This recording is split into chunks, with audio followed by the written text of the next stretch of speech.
ओम श्री विष्णुवे नमः। नमस्कार दोस्तों, आप सभी को स्वागत है हमारे यूट्यूब चैनल पावरफुल हिंदू धर्म में। अब तक हमने आषाढ़ माह में कथा अध्याय 1 से लेकर कथा अध्याय 17 का रसपान किया है। आज हम आप सभी को आषाढ़ माह में कथा अध्याय 18 का रसपान कराएंगे।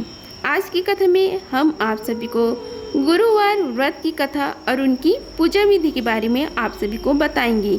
अगर आप सभी हमारी वीडियो को पहली बार देख रहे हैं तो वीडियो को लाइक कीजिए, चैनल को सब्सक्राइब कीजिए, बेल आइकन को प्रेस कीजिए, ऑल ऑप्शन पर क्लिक कीजिए ताकि आने वाली वीडियो की नोटिफिकेशन आप सभी को मिलती रहे। आइए रसपान करें कथा का। बृहस्पतिवार का दिन भगवान विष्णु को समर्पित है। कहते हैं कि जो व्यक्ति हर गुरुवार भगवान विष्णु की पूजा करता है और गुरुवार की कथा सुनता है, गुरु बृहस्पति की और भगवान विष्णु की कृपा से उनकी सभी परेशानियां दूर हो जाती हैं। लेकिन गुरुवार की व्रत कथा और पूजा की कुछ नियम हैं जिनकी बड़ी सावधानी से पालन करने चाहिए। आइए जानते हैं गुरुवार की व्रत कथा और व्रत से जुड़ी कुछ नियम के बारे में। गुरुवार व्रत कथा पूजा में कई ऐसी बातें बताई गई हैं जिन्हें मनुष्य को ध्यानपूर्वक अपनाना चाहिए।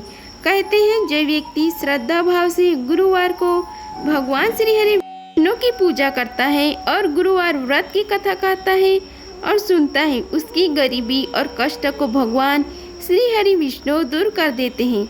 जीवन में सुख समृद्धि के लिए गुरुवार के दिन आप भी इस गुरुवार व्रत को कथा को सुन सकते हैं तथा इस व्रत को रख सकते हैं। हम व्रत की कथा विधि बताते हैं। बृहस्पतिवार के दिन सूर्य उदय से पहले उठे और नित्य क्रम से निवृत्त होकर पीले रंग के वस्त्र पहने। इसके बाद पूरे घर में गंगा जल छिड़के। इसके बाद पूजा घर में श्री हरि विष्णु की मूर्ति या चित्र स्थापित करें। फिर पीले रंग के गंध पुष्प और अक्षत चढ़ाए। इसके बाद चना गुड़ और मुनक्का चढ़ाकर विधि विधान से पूजन शुरू करें। इसके बाद धर्मशास्त्र यथार्थवाज्ञा ज्ञान विज्ञान पराग विधि धारिता हरि चिंते देवाश्चर्य नमोस्तुते मंत्र का जाप करें। इसके बाद व्रत की कथा पढ़े। कथा पढ़ने के बाद केले के पेड़ में जल चढ़ाए। मंत्र उच्चार के बाद बृहस्पति व्रत की कथा का रसपान कराएं या फिर आप ही स्मरण करें। आइए रसपान कराते हैं कथा का। यह इस प्रकार से है कि प्राचीन समय की बात है। भारतवर्ष में एक राजा राज्य करता था। वह बड़ा प्रतापी और दानी था। वह नित्य गरीबों और ब्राह्मणों को सेवा सहायता करता था। वह प्रतिदिन मंदिर में भगवान दर्शन करने जाता था, लेकिन यह बात उसकी रानी को अच्छी नहीं लगती थी। वह न ही पूजा करती थी और न ही दान करने में उसका मन लगता था। एक दिन राजा शिकार खेलने वन में गए तो रानी ने और दासी महल में अकेली थी। उसी समय बृहस्पति देव साधु वेश में राजा के महल में भिक्षा के लिए गए और भिक्षा मांगी तो रानी ने भिक्षा देने से मना कर दिया। रानी ने कहा, हे साधु महाराज, मैं तो दान पुण्य से तंग आ गई हूँ। इस कार्य के लिए मेरे पति ही बहुत है। अब आप ऐसी करें कि सारा धन नष्ट हो जाए तथा मैं आराम से रह सकूं। साधु ने कहा, हे देवी, तुम तो बड़ी अजीब हो। धन और संतान से कौन दुखी होता है? इसकी तो सभी कामना करते हैं।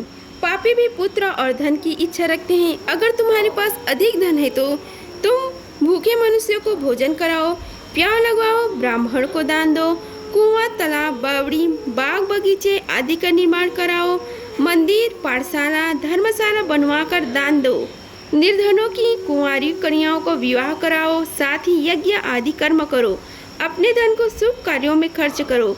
ऐसा करने से तुम्हारा नाम परलोक में सार्थक होगा, स्वर्ग की प्राप्ति होगी।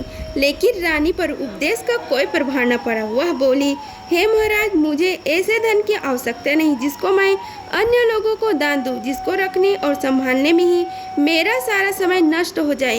अब ऐसी कृपा करें कि सारा धन नष्ट हो जाए तथा मैं आराम से रह सकूं। साधु ने उत्तर दिया, यदि तुम्हारी ऐसी इच्छा है तो जैसे तुम्हें बताता हूँ तुम वैसे ही करना। बृहस्पतिवार को घर को गोबर से लिपना, अपने केसों को पीली मिट्टी से धोना, राजा से कहना बृहस्पतिवार को हजामत बनवाए, भोजन में मांस मंदिरा खाना और कपड़ा धोबी के यहाँ धुलने डालना। ऐसे करने से 7 बृहस्पतिवार में ही आपका सारा धन नष्ट हो जाएगा। इतने कहकर वह साधु महाराज वहाँ से अंतर्ध्यान हो गए। इसके बाद रानी ने वही किया जो साधु ने बताया था। 3 बृहस्पतिवार ही बीते थे कि उनका सारा धन समाप्त हो गया और भोजन के लिए राजा रानी तरसने लगे।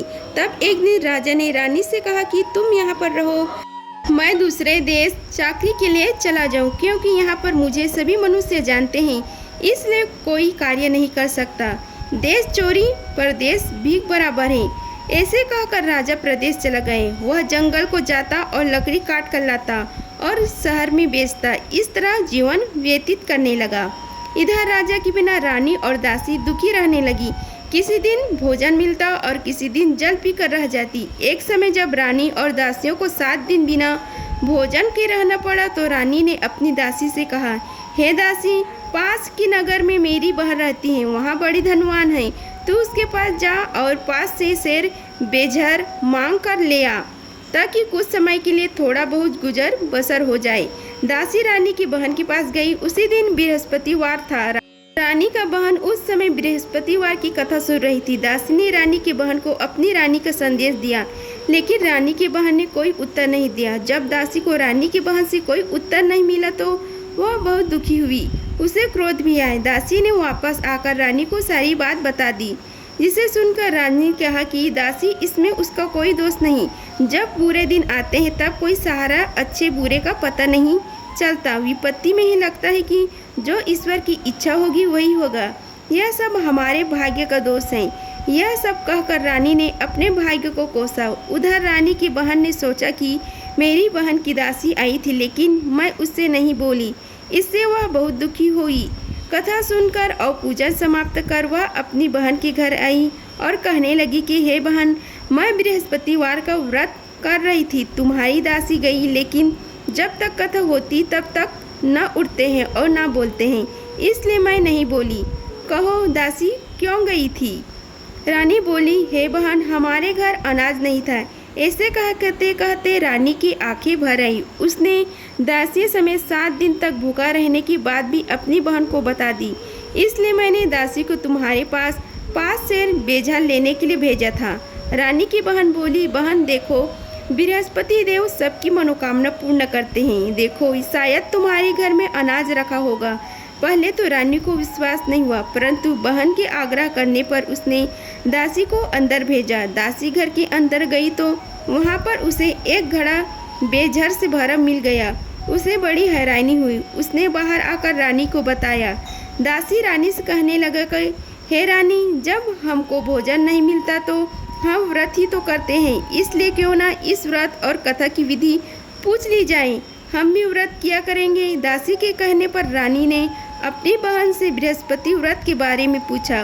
उसकी बहन ने बताया कि बृहस्पतिवार के व्रत में चने की दाल, गुड़ और मुनक्का से श्री हरि विष्णु भगवान का केले के वृक्ष की जड़ में पूजन करे तथा दीपक जलाए और कथा सुने। उस दिन एक ही समय भोजन करें। भोजन में पीले खाद्य पदार्थ का सेवन जरूर करें, इससे गुरु भगवान प्रसन्न होते हैं, अन्न, पुत्र और धन का वरदान देते हैं, साथ ही सभी मनोकामने पूर्ण करते हैं। व्रत और पूजन की विधि बताकर रानी की बहन अपने घर लौट आई। रानी और दासी दोनों ने निश्चय किया कि बृहस्पति देव भगवान का पूजन जरूर करेंगे।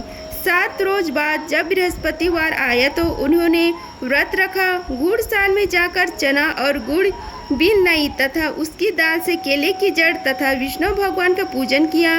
अब पीली भोजन वहाँ से आए। दोनों बड़ी दुखी हुई, परंतु उन्होंने व्रत किया, इसलिए बृहस्पति देव भगवान प्रसन्न थे। एक साधारण व्यक्ति के रूप में वे 2 थाली में पीला भोजन लेकर आए और दासी को देकर बोले, हे दासी, यह भोजन तुम्हारे और तुम्हारी रानी के लिए है, इसे तुम दोनों ग्रहण करना। दासी भोजन पाकर बहुत प्रसन्न हुई। उसने रानी से कहा, चलो रानी जी भोजन कर लो, परंतु रानी को भोजन आने के बारे में कुछ भी नहीं पता था, इसलिए उसने कहा कि जा तू ही भोजन कर, क्योंकि तू व्यर्थ में हमारी हंसी उड़ाती है। तब दासी ने कहा, एक व्यक्ति भोजन दे गया है। तब रानी ने कहा, वह व्यक्ति तेरे लिए भोजन दे गया है, तू ही भोजन कर। तब दासी ने कहा, वह व्यक्ति हम दोनों के लिए 2 थाली में सुंदर पीला भोजन दे गया है, इसलिए मैं और आप दोनों ही साथ साथ भोजन करेंगे। यह सुनकर रानी बहुत प्रसन्न हुई और दोनों ने गुरु भगवान को नमस्कार कर भोजन आरंभ किया। उसके बाद से वे प्रत्येक बृहस्पतिवार को गुरु भगवान का व्रत और पूजन करने लगे। बृहस्पति देव भगवान की कृपा से उनके पास धन हो गया, लेकिन रानी फिर पहले की तरह आलस्य करने लगी। तब दासी बोली, देखो रानी, तुम पहले भी इस प्रकार आलस्य करती थी। तुम्हें धन की रखने में कष्ट होता था, इस कारण सभी धन नष्ट हो गया। अब गुरु भगवान की कृपा से धन मिला है तो फिर तुम्हें आलस्य होता है। बड़ी मुसीबत के बाद हमने यह धन पाया है, इसलिए हमें दान पूर्ण करना चाहिए। अब तुम भूखे मनुष्यों को भोजन कराओ, प्याव लगवाओ, ब्राह्मण को दान दे दो, कुआं, तालाब, बावड़ी और बाग बगीचे आदि का निर्माण कराओ, मंदिर, पाठशाला और धर्मशाला बनवाकर दान दो, निर्धनों की कुमारी कन्याओं को विवाह कराओ, साथ ही यज्ञ आदि कर्म करो। अपने धन को शुभ कार्य में खर्च करो, जिससे तुम्हारे कुल का यश बढ़ेंगे और स्वर्ग प्राप्त हो और पितर प्रसन्न हो। दासी की बात सुमान कर रानी शुभ कर्म करने लगी। उसका यश फैलने लगा। एक दिन रानी और दासी आपस में विचार करने लगी कि न जाने राजा किस दशा में होंगी, उनकी कोई खोज खबर भी नहीं है। उन्होंने श्रद्धापूर्वक बृहस्पति भगवान से प्रार्थना की, राजा जहाँ कहीं भी हो शीघ्र वापस घर आए। उसी रात्रि को बृहस्पति देव ने राजा को स्वप्न में कहा कि हे राजा, उठ, तेरी रानी तुझको याद करती है, अपने देश को लौट जा। राजा प्रातःकाल उठा और जंगल से लकड़ी काटने के लिए जंगल की ओर चल पड़ा। जंगल से गुजरते हुए विचार करने लगा कि रानी की गलती से उसे कितने दुख भोगने पड़े हैं। बात छोड़कर जंगल में आकर रहने लगा। जंगल से लकड़ी काटकर शहर में बेचकर गुजारा करना पड़ा और अपनी दशा को याद करके व्याकुल होने लगा। उसी समय राजा के पास बृहस्पति देव साधु के वेश में आकर बोले, हे लकड़हारे, तुम इस सुनसान जंगल में किस चिंता में बैठे हो, मुझे बताओ। यह सुन राजा के नेत्रों में जल भर आया। साधु की वंदना कर राजा ने अपनी संपूर्ण कहानी सुना दी। महात्मा दयालु होते हैं। वे राजा से बोले, हे राजा, तुम्हारी पत्नी ने बृहस्पति देव के प्रति अपराध किया था, जिसके कारण तुम्हारी यह दशा हुई। अब तुम चिंता मत करो, भगवान तुम्हें पहले से अधिक धन देगी। देखो, तुम्हारी पत्नी ने बृहस्पतिवार का व्रत शुरू कर दिया है। अब तुम भी बृहस्पतिवार के व्रत में चने की दाल, गुड़ और मुनक्का से श्री हरि विष्णु भगवान का केले की वृक्ष की जड़ से पूजन करो तथा दीपक जलाकर कथा सुनो। उस दिन एक ही समय भोजन करना, लेकिन भोजन में पीले खाद्य पदार्थ का सेवन जरूर करना। भगवान तुम्हारी सभी मनोकामना को पूर्ण करेंगे। साधु की बात सुनकर राजा बोले, हे प्रभु, लकड़ी बेचकर तो इतना पैसे भाई नहीं बचता जिससे भोजन के उपरांत कुछ बचा सकूं। मैंने रात्रि में अपनी रानी को व्याकुल देखा है। मेरे पास कोई साधन नहीं जिससे उसका समाचार जान सकूं। फिर मैं कौन सी कहानी कहूं, यह भी मुझको मालूम नहीं। साधु ने कहा, हे राजा, मन में बृहस्पति भगवान के पूजन व्रत का निश्चय करो। वे एवं तुम्हारे लिए कोई राह बना देंगी। बृहस्पतिवार के दिन तुम रोजाना की तरह लकड़ी लेकर शहर में जाना। तुम्हें रोज से दुगना धन मिलेगा, जिससे तुम भली भांति भोजन कर लोगे तथा बृहस्पति देव की पूजन का सामान भी आ जाएगा। राजा ने ऐसा ही किया और उसको मनवांछित फल की प्राप्ति हो गई। इस प्रकार जो भी यह कथा पढ़ता है या सुनता है, उसके सभी मनोरथ पूर्ण होते हैं। अगर आप सभी को हमारी वीडियो पसंद आई होगी तो वीडियो को लाइक कीजिए, चैनल को सब्सक्राइब कीजिए और कमेंट बॉक्स में ओम नमो भगवते वासुदेवाय लिखिए। धन्यवाद। मिलते हैं अगले वीडियो में। तब तक के लिए जय श्री राधे कृष्णा।